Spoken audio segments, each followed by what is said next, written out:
Okay, so we have to ask a question. How big is a unit? Okay, what is a meter? What is a second? And how do we know we're defining it precisely?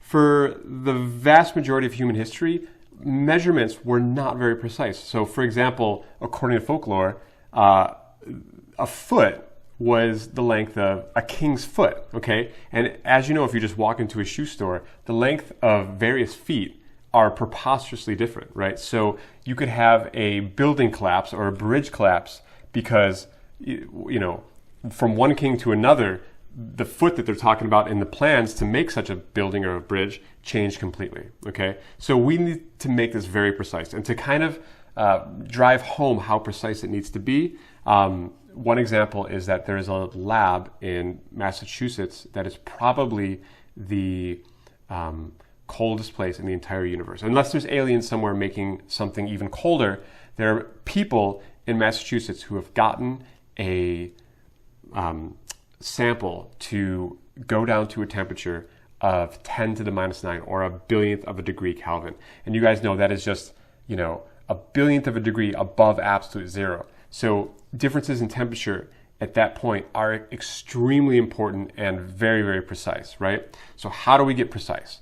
So if you guys will advance to the slide that says a meter is derived from the speed of light, okay? So it turns out that we have derived the length of 1 meter from the distance that light will travel in 1 over 299,792,458 of a second.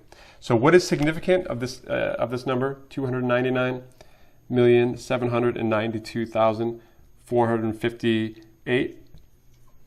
That's just the speed of light, okay? So in the future, I'm just going to expect you guys to know that speed of light is 3 times 10 to the 8.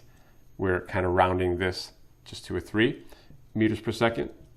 But this is the precise version, and if we want to get to a meter in very precise terms, we want to use this, right? So here's the deal, right? You guys maybe know that speed is equal to distance divided by time, right?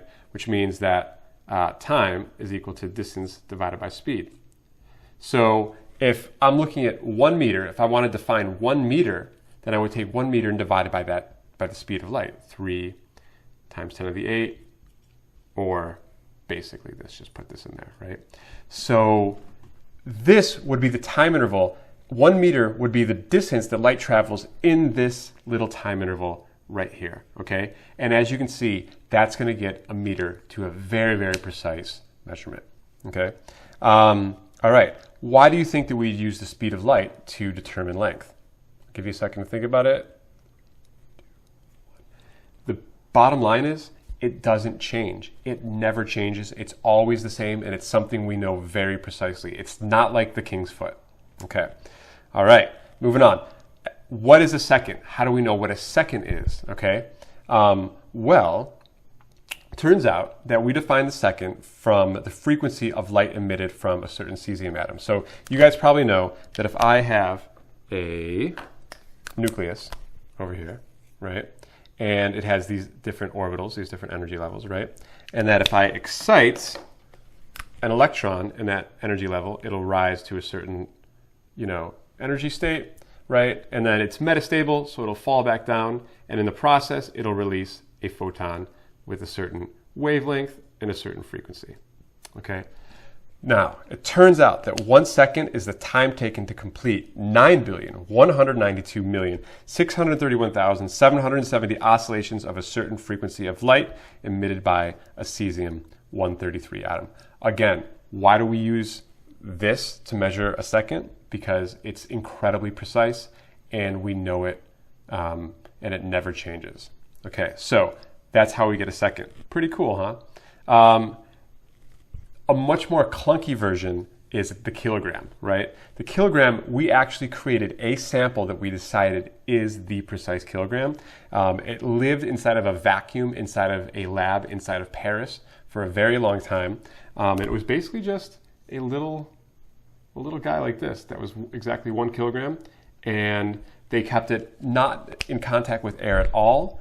But then they started checking it over the years, and for some reason, which they still don't fully understand, the mass was changing ever so slightly. And so we came up with a new definition of a kilogram based on Planck's constant. I'm not going to go into it right now, but I'm going to put a really cool video that explains and explores that switch to the Planck's constant unit with this wonderful YouTube channel called Veritasium. If you haven't checked it out, I totally would. They're great. Okay, next, we need to figure out, now that we know what units are and we understand how to measure them and how to choose them, right?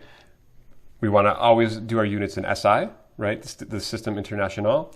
And now we know precisely how we pick our main units. The question is, how do we convert from one set of units to another? And to do this, we have a very clever method called the ladder method. And that's what we're going to be tackling in the next video.